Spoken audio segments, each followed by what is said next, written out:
ಮಂಡ್ಯದ ಹರಳಹಳ್ಳಿ ಗ್ರಾಮದ ನಿವಾಸಿ ಆಗಿರುವಂತಹ ಅಂಕೇಗೌಡ ಅವರು ಬಸ್ ಕಂಡಕ್ಟರ್ ಆಗಿದ್ದಂಥವ್ರು. ಅವರು ಮನೆಯನ್ನ ಮಾರಿ ಅವರು ಲೈಬ್ರರಿಯನ್ನ ತೆಗಿತಾರೆ. ಉಚಿತವಾಗಿ ಬಂದು ಯಾರು ಬೇಕಾದರೂ ಪುಸ್ತಕಗಳನ್ನ ಓದ್ಕೊಂಡು ಹೋಗ್ಬೋದು. ಪುಸ್ತಕ ಪ್ರೇಮಿ ಆಗಿದ್ದಂಥವ್ರು ಅವರು ಅಂಕೇಗೌಡ ಅವರು ಬಸ್ ಕಂಡಕ್ಟರ್ ಆಗಿದ್ದುಕೊಂಡೇ ಸ್ನಾತಕೋತ್ತರ ಪದವಿಯನ್ನ ಮುಗಿಸ್ತಾರೆ. ಪುಸ್ತಕ ಸಂಗ್ರಹಕ್ಕೋಸ್ಕರ ತಮ್ಮ ಜಮೀನನ್ನ ಮಾರಾಟ ಮಾಡ್ತಾರೆ. ಗ್ರಂಥಾಲಯದಲ್ಲಿ ಲಕ್ಷಕ್ಕೂ ಹೆಚ್ಚು ಪುಸ್ತಕಗಳನ್ನ ಸಂಗ್ರಹಿಸಿದ್ದಾರೆ. 5,000ಕ್ಕೂ ಅಧಿಕ ನಿಘಂಟುಗಳ ಸಂಗ್ರಹವನ್ನ ಮಾಡಿದ್ದಾರೆ. ವಿದ್ಯಾರ್ಥಿಗಳು, ಸಂಶೋಧಕರು ಇಲ್ಲಿಗೆ ಬಂದು ಅಧ್ಯಯನ ಮಾಡ್ತಾ ಹೋಗ್ತಾರೆ.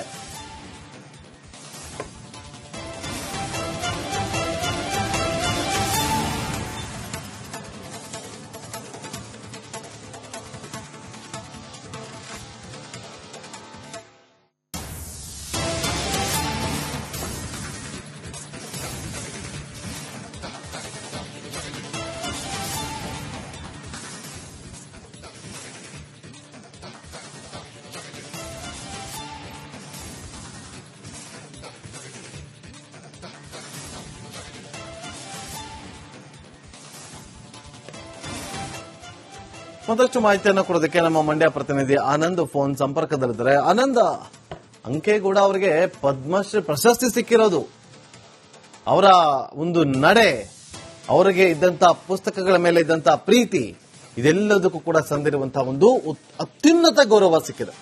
ಆನಂದ್, ಅವರನ್ನ ಮಾತಾಡ್ಸಿದ್ರ? ಅವ್ರೇನಾದ್ರು ಹೇಳಿದ್ರೆ ವಿಚಾರವಾಗಿ? ನಾಗೇಂದ್ರ ಬಾಬು, ಇನ್ನೂ ಅವ್ರಿಗೆ ಅಧಿಕೃತವಾಗಿ ಯಾವುದೇ ರೀತಿಯ ಮಾಹಿತಿ ಬಂದಿಲ್ಲ. ಆದ್ರೆ ಈಗಾಗಲೇ ಅನೌನ್ಸ್ ಆಗಿರುವಂತದ್ದು. ಆದ್ರೆ ಇನ್ನೂ ಕೂಡ ಅಧಿಕೃತವಾಗಿ ಅಂಕೇಗೌಡರಿಗೆ ನಿಮ್ಗೆ ಪ್ರಶಸ್ತಿ ಬಂದಿದೆ ಅನ್ನೋದು ಸರ್ಕಾರದಿಂದ ಮಾಹಿತಿ ಬಂದಿಲ್ಲ. ಆದ್ರೆ ನಿಜಕ್ಕೂ ಕೂಡ ಅವರ ಪುಸ್ತಕ ಸೇವೆ ಜೊತೆಗೆ ಅವರು ಸಾರ್ವಜನಿಕರಿಗೆ ಮಾಡ್ಕೊಂಡ್ ಬಂದಿರುವಂತ ಸೇವೆ, ಅವರ ಸಾಧನೆಗೆ ತಂದಂತ ಗೌರವ ಆಗಿರುವಂತದ್ದು. ಅಂದ್ರೆ ಅವರು ತಮ್ಮ ಸ್ವಂತ ಬದುಕಿಗಿಂತ ಹೆಚ್ಚಾಗಿ ಅಂದ್ರೆ ಸ್ವಂತ ಬದುಕನ್ನ ಐಷಾರಾಮಿ ಮಾಡ್ಕೋಬೇಕು ಅನ್ನೋ ಆಸೆಯನ್ನ ಬಿಟ್ಟು ಅವರು ಪುಸ್ತಕ ಸಂಗ್ರಹ ಜೊತೆಗೆ ಆ ಪುಸ್ತಕಗಳು ಜನರಿಗೆ ಹಾಗೂ ವಿದ್ಯಾರ್ಥಿಗಳಿಗೆ, ಸಂಶೋಧಕರಿಗೆ ಸಹಾಯ ಆಗ್ಬೇಕು, ಅದರಿಂದ ಅನುಕೂಲ ಆಗ್ಬೇಕು ಅನ್ನೋ ಒಂದು ದೊಡ್ಡ ಕನಸಿಟ್ಕೊಂಡು ಸಾಕಷ್ಟು ವರ್ಷಗಳಿಂದ ಪುಸ್ತಕ ಸಂಗ್ರಹವನ್ನ ಮಾಡ್ಕೊ ಬಂದಿದ್ರು. ಸುಮಾರು ಲಕ್ಷಕ್ಕೂ ಹೆಚ್ಚು ಪುಸ್ತಕಗಳನ್ನ ಸಂಗ್ರಹ ಮಾಡಿದ್ದಾರೆ. ಒಂದು ಲೈಬ್ರರಿಯಲ್ಲಿ ಸಿಗದ ಪುಸ್ತಕಗಳು ಅವ್ರ ಹತ್ರ ಸಿಗುವಂತದ್ದು. ಯಾಕೆಂದ್ರೆ 1832ರಿಂದ ಹಸ್ತಪ್ರತಿಗಳೇನಿದೆ ಅವು ಕೂಡ ಅವ್ರ ಹತ್ರ ಸಿಗುವಂತದ್ದು. ಸರ್ಕಾರ ಮೇಂಟೈನ್ ಮಾಡೋದೇ ಕಷ್ಟ ಅಂತ ಪುಸ್ತಕಗಳನ್ನ ಅಥವಾ ಏನು ಲೈಬ್ರರಿಗಳನ್ನ ಇವರು ಒಬ್ರು ಅಂದ್ರೆ ಯಾವುದೇ ರೀತಿಯ ಲಾಭ ನಿರೀಕ್ಷೆ ಮಾಡದೆ ಅಥವಾ ಏನು ತನ್ನ ಬದುಕನ್ನ ಇಡೀ ಪುಸ್ತಕ ಪ್ರೇಮಿ ಏನು ವಿದ್ಯೆಗೆ ಜೊತೆಗೆ ಸಾರ್ವಜನಿಕರಿಗೆ ಮುಡುಪಾಗಿಟ್ಟು ಕೆಲಸವನ್ನ ಮಾಡ್ಕೊಂಡ್ಬಂದಿರುವಂತದ್ದು. ಪುಸ್ತಕ ಮನೆ ದೊಡ್ಡದಾಗಿ ವಿಸ್ತೀರ್ಣ ಮಾಡಬೇಕು ಅಂತ ಅವರು ಕನಸು ಬಂದಂತ ಸಂದರ್ಭದಲ್ಲಿ ಅವರು ಹಣ ಸಾಲ್ಟೇಜ್ ಆಗಿತ್ತು. ಆ ಸಂದರ್ಭದಲ್ಲಿ ತಮ್ಮ ಹತ್ರ ಇದ್ದಂತ ನಿವೇಶನ ಭೂಮಿಯನ್ನ ಮಾರಾಟ ಮಾಡಿ ಆ ಪುಸ್ತಕ ಮನೆಯನ್ನ ದೊಡ್ಡ ಪ್ರಮಾಣದಲ್ಲಿ ನಿರ್ಮಾಣ ಮಾಡಿರುವಂತದ್ದು. ಜೊತೆಗೆ ಅವರ ಪತ್ನಿಯು ಕೂಡ ಇದಕ್ಕೆ ಸಾಥ್ ನೀಡಿರುವಂತದ್ದು. ಯಾಕೆಂದ್ರೆ ಈ ರೀತಿ ಒಂದು ದೊಡ್ಡ ಸಾಧನೆ ಮಾಡ್ಬೇಕಂದ್ರೆ ಕುಟುಂಬದವರು ಕೂಡ ಕೈ ಜೋಡಿಸ್ಬೇಕಾಗುತ್ತೆ. ಸಾಕಷ್ಟು ಹಬ್ಬ ಹರಿದಿನಗಳಲ್ಲಿ ಹೊಸ ಬಟ್ಟೆ ತರಬೇಕು ಅಥವಾ ಏನಾದ್ರೂ ನಮ್ಮ ಮನೆಗೆ ಒಂದು ವಿಶೇಷವಾಗಿ ಏನಾದ್ರು ತರಬೇಕು ಅಂತ ನಿರೀಕ್ಷೆ ಮಾಡ್ತಾರೆ ಮನೆಯವರು. ಆದ್ರೆ ಅವರ ಪತ್ನಿ ಏನು ಅವರ ಅಂಕೇಗೌಡರು ಯಾವ ಬುಕ್ ತಕೊಂಡು ಹೋದ್ರೆ ಅಂತ ಸಂದರ್ಭದಲ್ಲಿ ಅವ್ರಿಗೆ ಸಾಥ್ ನೀಡುವಂತದ್ದು. ಜೊತೆಗೆ ನೀವು ಮಾಡ್ತಾ ಇರೋ ಕೆಲಸ ಒಳ್ಳೇದು ಅನ್ನೋ ಒಂದು ಬೆಂತಟ್ಟುವಂತ ಜೊತೆಗೆ ಅವರ ಬೆನ್ನಿಗೆ ನಿಂತಿದ್ರು. ಇದು ಅವರ ಸಾಧನೆಗೆ ಸಹಕಾರ ಆಗಿರುವಂತದ್ದು. ಯಾಕೆಂದ್ರೆ ಅವರ ಮನೆಯವರು ಕೂಡ ಅವರ ಬೆನ್ನಿಗೆ ನಿಂತಿದ್ರು. ಅದರ ಪರಿಣಾಮವಾಗಿ ಒಂದು ದೊಡ್ಡ ಸಾಧನೆಯನ್ನ ಮಾಡಿದ್ರು. ಆ ಸಾಧನೆಗೆ ಈಗ ಪದ್ಮಶ್ರೀ ಗೌರವ ಕೂಡ ಸಿಕ್ಕಿದೆ. ಇನ್ನು ಕೂಡ ಅವರಿಗೆ ಅಧಿಕೃತವಾಗಿ ಯಾವುದೇ ರೀತಿಯ ಮಾಹಿತಿ ಸಿಕ್ಕಿಲ್ಲ ಅಂತ ನಮ್ಗೆ ತಿಳಿಸಿರುವಂತದ್ದು.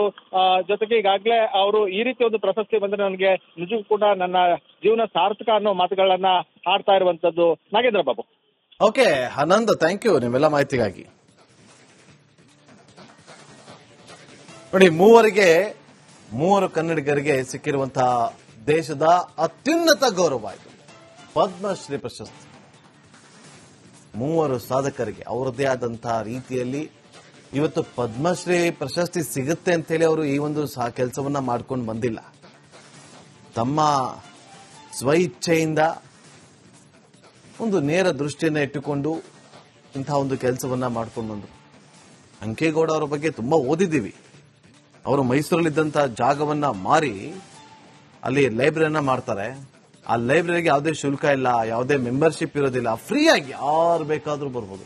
20 ಲಕ್ಷ ಪುಸ್ತಕಗಳನ್ನ ಅವರು ಸಂಗ್ರಹಿಸಿರೋದು. 20 ಲಕ್ಷ ಪುಸ್ತಕಗಳನ್ನ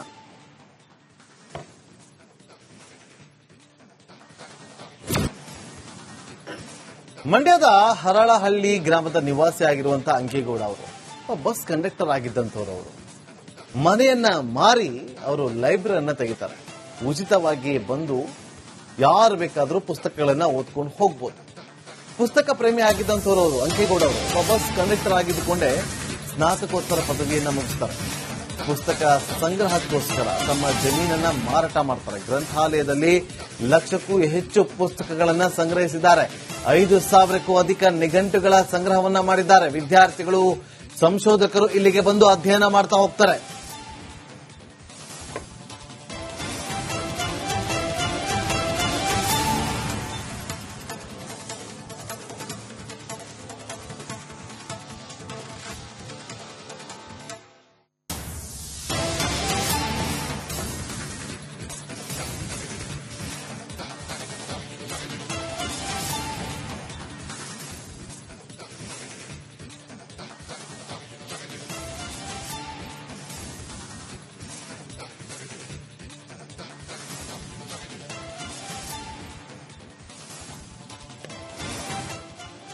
ಮತ್ತಷ್ಟು ಮಾಹಿತಿಯನ್ನು ಕೊಡೋದಕ್ಕೆ ನಮ್ಮ ಮಂಡ್ಯ ಪ್ರತಿನಿಧಿ ಆನಂದ್ ಫೋನ್ ಸಂಪರ್ಕದಲ್ಲಿದ್ದಾರೆ. ಆನಂದ್, ಅಂಕೇಗೌಡ ಅವರಿಗೆ ಪದ್ಮಶ್ರೀ ಪ್ರಶಸ್ತಿ ಸಿಕ್ಕಿರೋದು, ಅವರ ಒಂದು ನಡೆ, ಅವರಿಗೆ ಇದ್ದಂತ ಪುಸ್ತಕಗಳ ಮೇಲೆ ಇದ್ದಂತ ಪ್ರೀತಿ, ಇದೆಲ್ಲದಕ್ಕೂ ಕೂಡ ಸಂದಿರುವಂತಹ ಒಂದು ಅತ್ಯುನ್ನತ ಗೌರವ ಸಿಕ್ಕಿದೆ. ಆನಂದ್, ಅವರನ್ನ ಮಾತಾಡ್ಸಿದ್ರ, ಅವ್ರೇನಾದ್ರೂ ಹೇಳಿದ್ರೆ ವಿಚಾರವಾಗಿ? ನಾಗೇಂದ್ರ ಬಾಬು, ಇನ್ನೂ ಅವ್ರಿಗೆ ಅಧಿಕೃತವಾಗಿ ಯಾವುದೇ ರೀತಿಯ ಮಾಹಿತಿ ಬಂದಿಲ್ಲ. ಆದ್ರೆ ಈಗಾಗಲೇ ಅನ್ವನ್ಸ್ ಆಗಿರುವಂತದ್ದು. ಆದ್ರೆ ಇನ್ನೂ ಕೂಡ ಅಧಿಕೃತವಾಗಿ ಅಂಕೇಗೌಡರಿಗೆ ನಿಮ್ಗೆ ಪ್ರಶಸ್ತಿ ಬಂದಿದೆ ಅನ್ನೋದು ಸರ್ಕಾರದಿಂದ ಮಾಹಿತಿ ಬಂದಿಲ್ಲ. ಆದ್ರೆ ನಿಜಕ್ಕೂ ಕೂಡ ಅವರ ಪುಸ್ತಕ ಸೇವೆ ಜೊತೆಗೆ ಅವರು ಸಾರ್ವಜನಿಕರಿಗೆ ಮಾಡ್ಕೊಂಡ್ ಬಂದಿರುವಂತ ಸೇವೆ, ಅವರ ಸಾಧನೆಗೆ ತಂದಂತ ಗೌರವ ಆಗಿರುವಂತದ್ದು. ಅಂದ್ರೆ ಅವರು ತಮ್ಮ ಸ್ವಂತ ಬದುಕಿಂತ ಹೆಚ್ಚಾಗಿ ಅಂದ್ರೆ ಸ್ವಂತ ಬದುಕನ್ನ ಐಷಾರಾಮಿ ಮಾಡ್ಕೋಬೇಕು ಅನ್ನೋ ಆಸೆಯನ್ನ ಬಿಟ್ಟು ಅವರು ಪುಸ್ತಕ ಸಂಗ್ರಹ ಜೊತೆಗೆ ಆ ಪುಸ್ತಕಗಳು ಜನರಿಗೆ ಹಾಗೂ ವಿದ್ಯಾರ್ಥಿಗಳಿಗೆ, ಸಂಶೋಧಕರಿಗೆ ಸಹಾಯ ಆಗ್ಬೇಕು, ಅದರಿಂದ ಅನುಕೂಲ ಆಗ್ಬೇಕು ಅನ್ನೋ ಒಂದು ದೊಡ್ಡ ಕನಸಿಟ್ಕೊಂಡು ಸಾಕಷ್ಟು ವರ್ಷಗಳಿಂದ ಪುಸ್ತಕ ಸಂಗ್ರಹವನ್ನ ಮಾಡ್ಕೊ ಬಂದಿದ್ರು. ಸುಮಾರು ಲಕ್ಷಕ್ಕೂ ಹೆಚ್ಚು ಪುಸ್ತಕಗಳನ್ನ ಸಂಗ್ರಹ ಮಾಡಿದ್ದಾರೆ. ಒಂದು ಲೈಬ್ರರಿಯಲ್ಲಿ ಸಿಗದ ಪುಸ್ತಕಗಳು ಅವ್ರ ಹತ್ರ ಸಿಗುವಂತದ್ದು. ಯಾಕೆಂದ್ರೆ 1832ರಿಂದ ಹಸ್ತಪ್ರತಿಗಳೇನಿದೆ ಅವು ಕೂಡ ಅವ್ರ ಹತ್ರ ಸಿಗುವಂತದ್ದು. ಸರ್ಕಾರ ಮೇಂಟೈನ್ ಮಾಡೋದೇ ಕಷ್ಟ ಅಂತ ಪುಸ್ತಕಗಳನ್ನ ಅಥವಾ ಏನು ಲೈಬ್ರರಿಗಳನ್ನ ಇವರು ಒಬ್ರು ಅಂದ್ರೆ ಯಾವುದೇ ರೀತಿಯ ಲಾಭ ನಿರೀಕ್ಷೆ ಮಾಡದೆ ಅಥವಾ ಏನು ತನ್ನ ಬದುಕನ್ನ ಇಡೀ ಪುಸ್ತಕ ಪ್ರೇಮಿ ಏನು ವಿದ್ಯೆಗೆ ಜೊತೆಗೆ ಸಾರ್ವಜನಿಕರಿಗೆ ಮುಡುಪಾಗಿಟ್ಟು ಕೆಲಸವನ್ನ ಮಾಡ್ಕೊಂಡ್ಬಂದಿರುವಂತದ್ದು. ಪುಸ್ತಕ ಮನೆ ದೊಡ್ಡದಾಗಿ ವಿಸ್ತೀರ್ಣ ಮಾಡಬೇಕು ಅಂತ ಅವರು ಕನಸು ಬಂದಂತ ಸಂದರ್ಭದಲ್ಲಿ ಅವರು ಹಣ ಸಾಲ್ಟೇಜ್ ಆಗಿತ್ತು. ಆ ಸಂದರ್ಭದಲ್ಲಿ ತಮ್ಮ ಹತ್ರ ಇದ್ದಂತ ನಿವೇಶ